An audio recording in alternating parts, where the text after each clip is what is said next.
Have to stop taking the D train.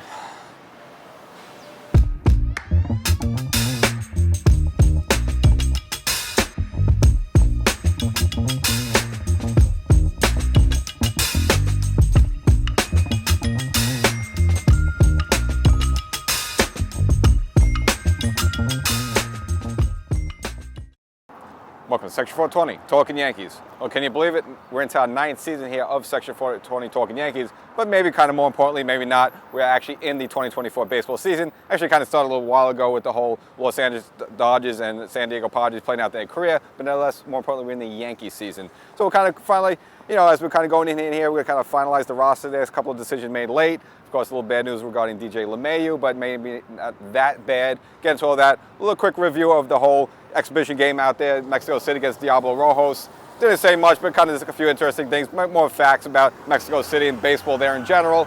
And I guess we'll get to the Shohei Ohtani gambling thing. I know it's not Yankee related, but when you have like the biggest star in the sport, maybe other than Judge, Shohei Ohtani, just signs this huge deal with the Los Angeles Dodgers, and now in this little scandal where maybe there's gambling going on, maybe not going on, but you're not sure what happened. I'll get into the whole thing, but before we get started, you know, there is a audio podcast version of the show.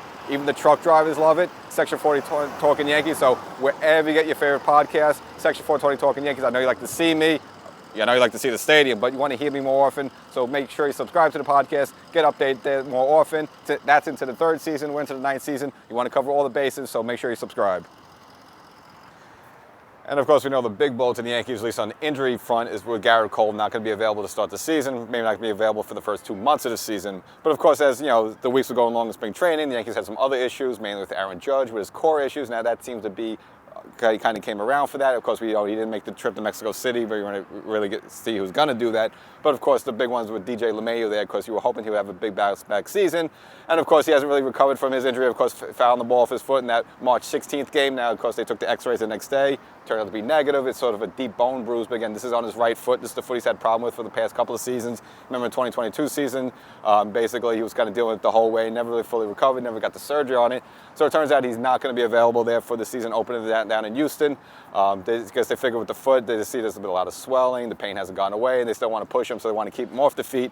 So he actually is going to be on the IL, so he won't be available for that opening series in Houston. But it's not terrible because they actually could backdate his IL date of start there. So he actually might be available when the Yankees actually finally come here at Yankee Stadium and have the open against the Toronto Blue Jays. So again, won't be available there in Houston, but again, will possibly could be available for the Yankee home opener when they're here. So in the meantime, it looks like Oswaldo Cabrera is going to get the starting nod there at third base. I mean, hasn't really had a good spring overall, but lately it looked like his body has come alive a little bit. Hit a couple of home runs, so he's starting to show little signs of life there. Kind of, again, it's been a bit of disappointment because he also really needs a big bounce back season. Again, his sophomore season with the Yankees was not good in 23 there, so we'll see if he could take this opportunity and flourish with it.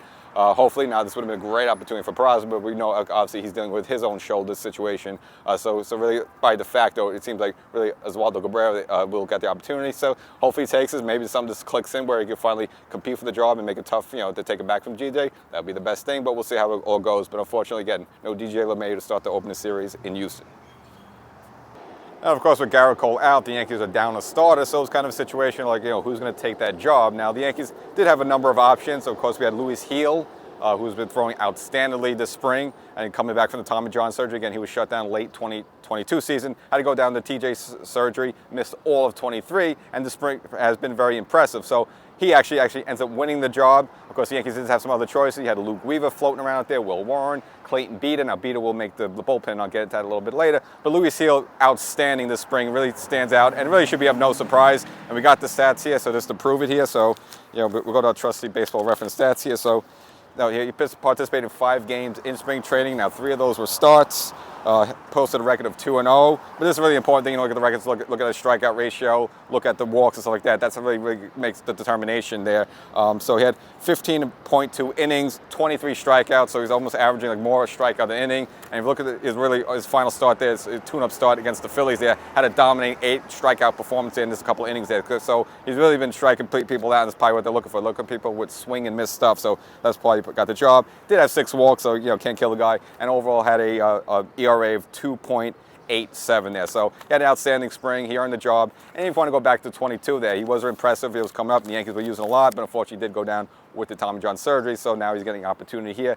Let's see where he goes with it. And, you know, if you look at the other Yankee starters, they really haven't been bad at all. Rendon's been very impressive. I know he had maybe 1 or 2 clunkers in there, but you like what you see from him. Nestor Cortez has been okay. I mean, I haven't been like wowed by Nestor Cortez, but he's been all right. Stroman has looked very good. Clark Schmidt has looked very good there. And now with Luis Hill looking good there. So I think the Yankees will be okay. Again, none of them could ever replace Garrett Cole and something like that. But in terms of the starting rotation, I'm not worried about the Yankees there. And I think Luis Hill, again, he went out there, was great this spring training, and he definitely earned the job.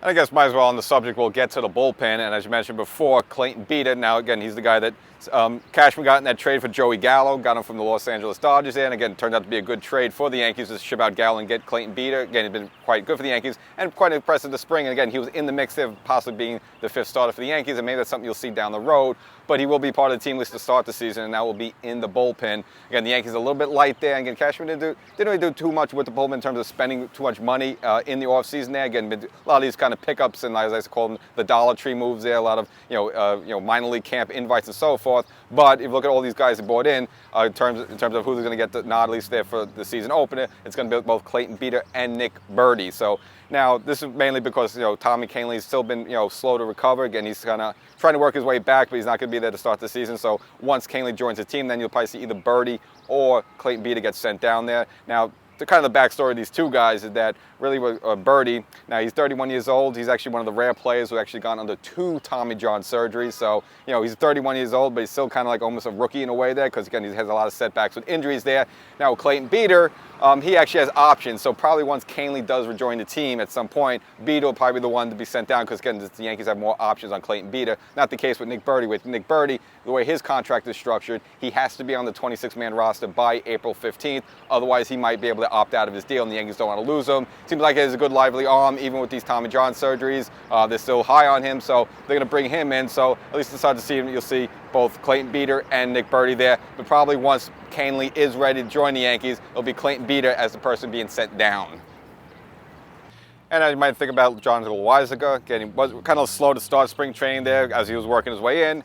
He's going to obviously be very important for the New York Yankees, maybe the back of the bullpen because no more Michael King. So it seems like they're going to use kind of Loaisiga as a de facto guy to replace Michael King.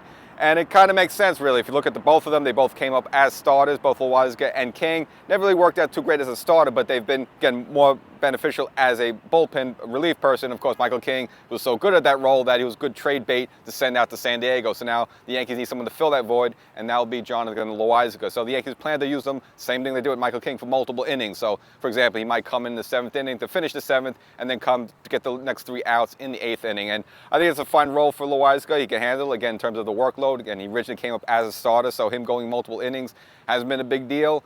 This only problem with him is staying healthy. I mean, I think he could handle the spotlight, but we saw him when the Yankees had their run in 2022, especially during the Cleveland series. Loaisiga had no problem. They had no blips at all coming out in the postseason, pitching well there. So I think it's no problem for the Yankees. It's just about, as always with Loaisiga, it's always the tricep, the shoulder, problem him just staying healthy. But if he's in there, I think he'll be fine, no problem with that. And of course, Clay Holmes looks like obviously you'll probably at least get the head nod there as being the closer. Now, as I mentioned before, Cashman didn't really do a great job of the bullpen. This feels like there's a piece missing there. Again, I don't think it's really detrimental to the Yankees, because of course you have a whole season, you have the trade deadline. Again, you can always get an arm, or you just wait for a team that's knocked out of the playoffs. And again, if the Yankees are struggling in the bullpen, you can always get like some other team's close that will be available. So to start the season, I'm okay with the bullpen. Don't love it, but I think Loaisiga will be right. So again, no matter with him, he just has to stay healthy. I was very concerned about Giancarlo Stanton this season. Of course, we all know that he trimmed down a little bit, and you heard that in the offseason, kind of tweaked his swing a little bit, just because, getting a little older. Again, only 34, so not like an old guy. But of course, the last season was not good at all, because batted under 200, which you just can't have just for a guy who's a former MVP. And again, he's not like over the hill like 39, 40 there, so that should not be happening. So, but early on, you didn't really see the results from Stanton. Went a long time without any home run or power. Only had like 2 doubles. Well, finally he went off, and as you know, had that 3 home run game against the Pittsburgh Pirates that put people at ease a little bit. Still not saying I'm totally sold on it, but it's just something that you just like to see, because it's sort of like until you actually see it, you don't really believe it. So I think Stanton should be okay. And of course, as Judge is working on his way back, and we haven't really seen the full Judge this spring because he had that setback with the core issue. But Soto, of course, been popping off. So if you have those 3 rolling there, the Yankees will have very good news for 2024. Now, Lou Gehrig was a pretty good first baseman for the New York Yankees, but when we look at our current first baseman, Anthony Rizzo, there was a slight chance he was going to be ready for the season opener. Again, he was dealing with a lat issue, which is kind of unfortunate because he got a really good start to spring training there. And again, it looks like he bounced back from the concussion issue he had last season. Even last season, he got a good start. Was one of the rare Yankees that was actually hitting 300 or over. And it seemed like he once he got into spring training, he was kind of back on that trend there. So it seems like he's, at least health-wise with his head, he's all good there. But of course, dealing with the lat issue. But it doesn't seem that serious.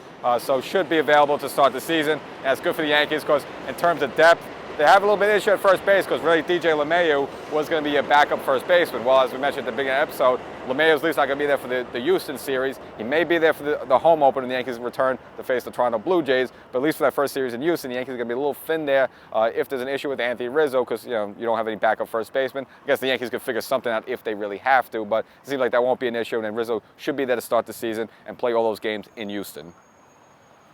Now, as we mentioned on the previous episode, Domingo Germán, of course not with the Yankee organization anymore, signed a one-year deal with the Pittsburgh Pirates, kind of getting a second or third chance, but nevertheless, finally got a little, maybe the aftermath of what happened, the whole episode with him. Actually had an opportunity to speak with a reporter from NJ.com, which actually they've been doing a pretty good job there in terms of covering the Yankees there. So basically, Germán spoke with a reporter and kind of gave him kind of really the fallout story of that whole episode there. Again, that's when they had the rumor that he went nuts and turned over couches and broke a TV and arguing with Judge and arguing with Boone, and they had to grab him and throw him in the sauna there to dry him out, and security had to escort him out of the stadium, and he needed to go to rehab after that. So that's kind of the side of the story we heard. We never heard Germán's side of the story. So he finally again spoke to the reporter and kind of gave the whole gist of what happened. So he mentioned that on the day of this incident, he actually wasn't drinking. Now, he said did drink the night before, so we're going to step back a little bit. So the issue was that Germán was bumped from a start due to soreness. That's at least what the Yankees announced. So Johnny Brito was called up to make a spot start. Now, in order to make room for Johnny Brito on the roster,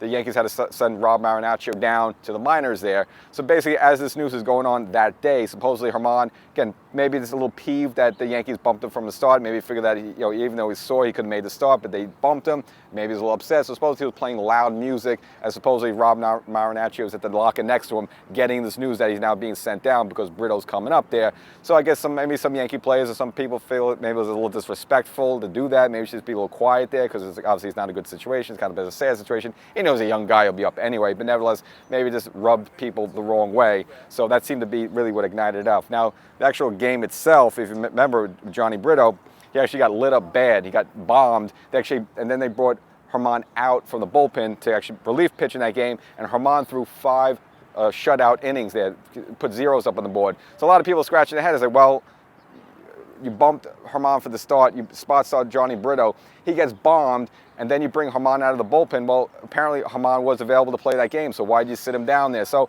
I can understand Germán's point there of just being a little peeved over the whole situation. So supposedly that night of that game, that's when Germán actually went home or wherever he went, had a few drinks. And then it was the next day when he came to the Yankee clubhouse that I guess maybe some teammates confronted him for being disrespectful, and that's when all the yelling started. But according to Germán, he said he was not drunk or lit up anything in that situation. It was just a situation that, he was maybe a little peeved, but again, he had a few drinks the night before, but wasn't actually drunk the actual time when he came to the stadium. And according to him, he likes to have a few drinks here and there, but he said, look, I could go 2 months without a drink. That was according to him there. Now, they asked Marinaccio the same thing about the whole situation, what happened. He said, no, he had no problem with Germán. He didn't felt disrespected. I guess maybe he's just saying the right things to cover for him, not really drag this whole thing out. But apparently, some teammates just rubbed the wrong way Germán acted in that situation. But again, the whole mission to the back of the whole thing is then, again, why did they not start Germán in that game? Obviously, they pitched him the same game out of relief, and he actually threw 5 innings. So he could have started the game. So I can understand why he'd be upset. But, we'll probably never really find out what really happened there, because for him to go crazy like that, there had to be something more there. But I guess everyone's just kind of hushing up a little bit. Now, in terms of going to rehab, the Yankee organization suggested he should go. He really didn't want to go, but there was a little clause in that the Yankees, now he had a $2.6 million contract that season. Now, he had about $870,000 left on the contract. Now, if he didn't go to rehab, I guess it would be kind of violation of his contract. The Yankees actually could have withheld that money there. So part of going to the rehab was not only for him to get his head clear and get well, of course that's more important than anything, but it was also the money, $870,000 he would have lost out of if he would have defied the Yankees and not going to rehab. So he ended up going to rehab, and then that's kind of dealt with that whole thing. And of course, once there, the Yankee organization was done with him. Again, It's kind of shot himself in the foot there because with Cole down, it would have been an opportunity to crack this Yankee starting rotation. But obviously, we have to that stuff. You can't have him here anymore, especially if something happened in that clubhouse. He was supposedly arguing with Judge, arguing with Boone and stuff like that. You just can't have him in the clubhouse anymore. So that's kind of the story out there. So that's Germán's side. So again, the day of the incident, he claims he wasn't drunk. He had drinks the night before, but he was fine. It was a situation that he was just pissed off that, again, he got bumped for Johnny Brito, but ended up they using him in the same game anyway. So the whole thing made no sense. And this looked like a lot of these Yankee injuries so forth. Really weird the way they handle these things. They're secretive. They don't know. Even with the Cole stuff like that. You know, the Yankees kind of botching stuff. Even when we go with Clint Frazier and like the concussion stuff.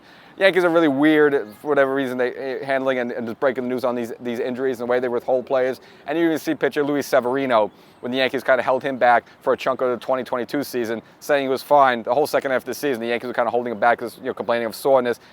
Severino said, look, I could have been out there much sooner, but again, the Yankees were over precautious on him there. So, I don't know, the Yankees and injuries just don't handle these right. Maybe it just bothers some other players there. So that's the fallout of the Germán situation. Yeah, the Yankees should consider me for the 5th starter, so let's see if I could get the old fastball still. It's actually a strike. That was a strike. It was. You don't believe me, but it was. That was a little old news, but of course the Yankees had those 2 exhibition games in Mexico City against the Diablos Rojos. And the build-up to that was really kind of interesting in 2 ways. Of course, they signed Robinson Cano, the former Yankee, a few weeks before that. And then almost like a week before the actual game started, we hear that Trevor Bauer signs with them. And basically, they put him in to sort of debut, or at least put himself a resume out there that he could still get out major league hitters. And he actually was impressive. He did shut out the Yankees for 3 innings there. And even some Robinson Cano, 41 years old and all, hit a home run against his former team there. But you can see how the Yankees handle it. Now, going into that, we figured that all the big stars were going to go there originally. I meant, it seemed like Judge was going to go and Soto was going to go. But, of course, Judge dealing with his core injury. I guess they just don't want him to make the trip there. You can kind of understand why the Yankees want to do this ultimately. Now, you didn't know about this, but actually the ground there, the field there, whatever, is actually 2,000 feet higher than Coors Field in Colorado. We even, of course, players complain that the air's too thin. Well, there it was even worse, and not even that's crazy. The first pitch of the first game was 85 degrees there, so you have thin air, hot conditions there, so not really prime for baseball. So you can kind of see why the Yankees did want their big stars to go out there. Of course, DJ Kanks is dealing with the foot. Judge is, dealing with the core ab injury there, but again, I don't know, I have an MRI in the abs.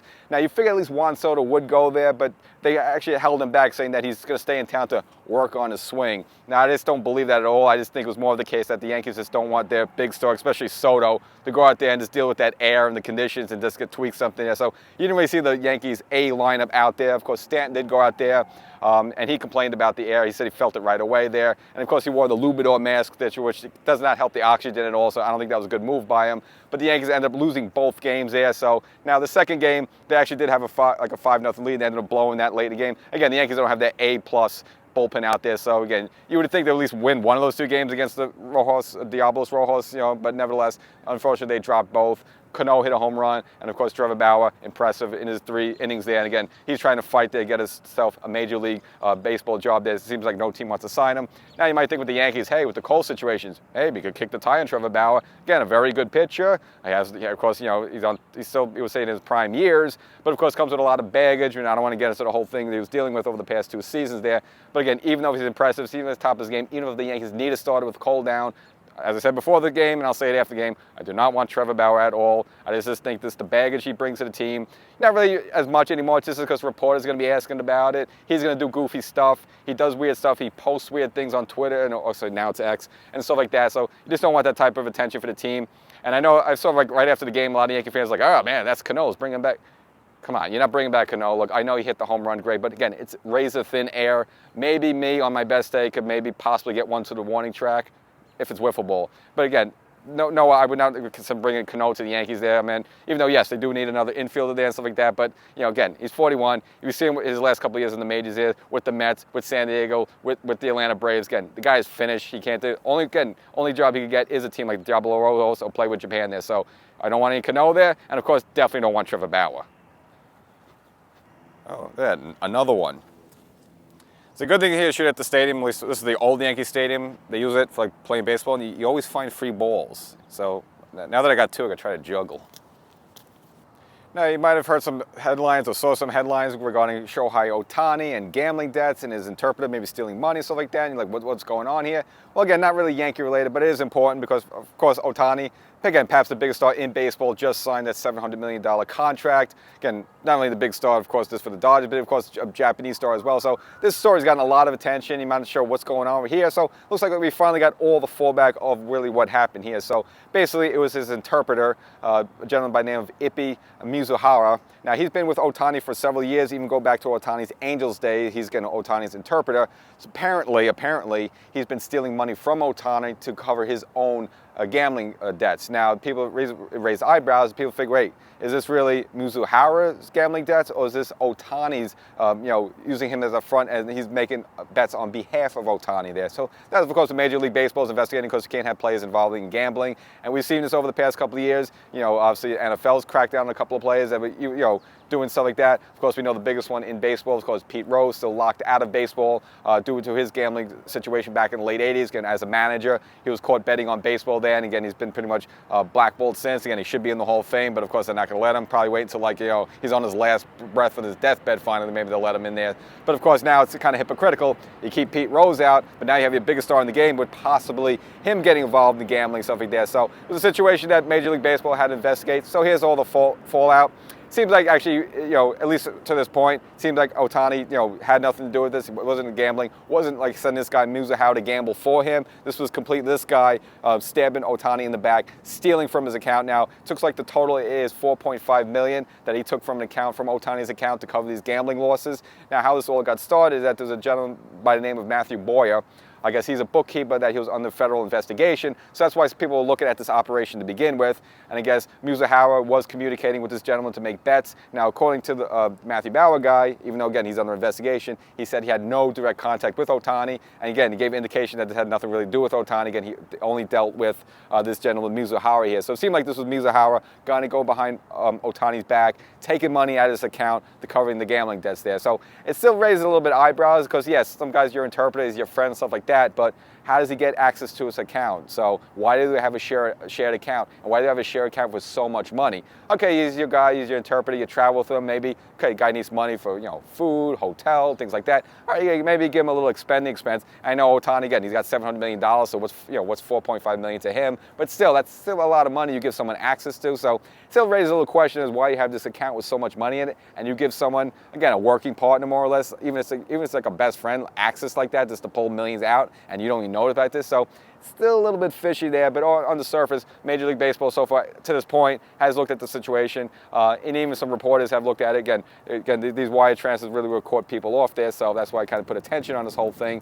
But at least up to this point, they don't feel Ohtani has any involvement in this stuff, and Ohtani, of course, now has fired this gentleman. He's no longer associated with him, and he seems like, if you look at his background, a little bit of a shady character there. If you look at his biography, again, he claimed that he was an interpreter for Okajima. Again, he was a player that used to play for the Boston Red Sox. The Red Sox have confirmed, no, we have no record of this guy being the interpreter for Okajima, as well as Okajima had a brief stint with the Yankees, but the Yankees cut him during the spring training of that season, so he'd actually never had a chance to be an interpreter for Okajima. So this guy has apparently lied about his resume, so that's kind of fishy. And he also claimed that he graduated from the University of California, Riverside in 2007. Well, they contacted the university. The university said they have no records of Mizuhara there attending the university. So this guy has a shady past of lying basically on his resume. So a lot raises a lot of eyebrows here. And even going back to the Angels, okaying this guy originally when he came here with Ohtani there. The Angels never did a background check on this guy. Apparently not. He just listed this stuff, but no one actually checked. He actually went to the university, or he actually worked for the Red Sox, or actually worked for the Yankees. So kind of bad job on the Angels there, but nevertheless, and he was there for multiple years. And of course, once Ohtani signed with the Dodgers, Ohtani brought him along there. It's his buddy. Why not? I understand that. But it seemed like this guy was kind of stealing from this account to cover his gambling debts there. And Ohtani had no clue. He put out a statement that he had no idea about this stuff, and he himself does not bet on baseball. He didn't bet on baseball. Wasn't using this guy to place bets for him. Again, that's what you kind of thought originally. Again, he was kind of a front man. But it seemed like Ohtani, again, wasn't using this guy. At least Major League Baseball, up to this point, feels comfortable with that. So you don't see, again, any situation where Ohtani's going to be suspended or any other kind of further penalties against him. But I'm sure they're still going to look into it. Now, this might have been a bigger story if you see like 5 years ago. But you're going to see where I think baseball eased up a little bit on the whole gambling thing. And of course, course, what's that? It's all about the money. Of course, you got DraftKings and all these fantasy stuff. Sports now is inundated, not just baseball, but all sports right now. FanDuel, of course, like that, sponsoring ads, commercials, all this stuff. And now, of course, now you seem like the Oakland A's are going to probably, eventually that franchise is going to move to Las Vegas. Of course, you got a hockey team in Vegas now, you got a football team in Vegas now. So for all these years, it was stuff like, well, you can't have any teams playing in Vegas. They're going to get corrupted, and you can't mention any gambling stuff like that now. Well, now you got all these, gambling apps and gambling sites sponsoring baseball games and taking out commercials, stuff like that. So you don't see the uproars. Again, if this happened 5 years ago before all that stuff, maybe you see the bigger story. So even though it's big because it involves Ohtani, but because of the FanDuel and all these DraftKings, all these stuff sponsoring all these games and cutting commercials now and ads, it's not as big a deal. But of course, just because it's Ohtani's name, that's why it's getting the attention. So now I believe Ohtani. Again, when you have so much money, of course, do you really need to gamble? Now, of course, we know some former big players like Michael Jordan, who, even though he was making oodles of money, he would take his trips out to Vegas as well as Atlantic City and drop a considerable amount of money there as well. So you can't just say, well, just because you're rich, there's no reason for you to gamble. But again, I'll just take Ohtani's word at this point there. Again, if he wanted to do that, I think he could find like 10,000 other people that are pretty closer to him to place bets on his behalf, not use someone you have a working relationship as an interpreter. Like, why would you use your interpreter? Like, you keep it for that side. And let's just say he did want to place bets. I'm sure he has like another closer friend or a family member that could cover bets, place bets for him there. So he doesn't need to use his interpreter. So I do believe Ohtani, at least to this point. Now, if there's some other piece of information that comes out, okay, we'll get that. But I guess this Ohtani, the only thing that this kind of raises the question is why do you have this account where someone could have access to it? And why do you have so much money in there? Again, we know Ohtani has a lot of money, but this guy took over $4.5 million out over a course of time. You didn't notice this like a month ago, 2 months ago, a year ago, that millions are coming out of an account there, even if you have a lot of money. So that part has not really been answered yet, and I guess Major League Baseball is still going to investigate.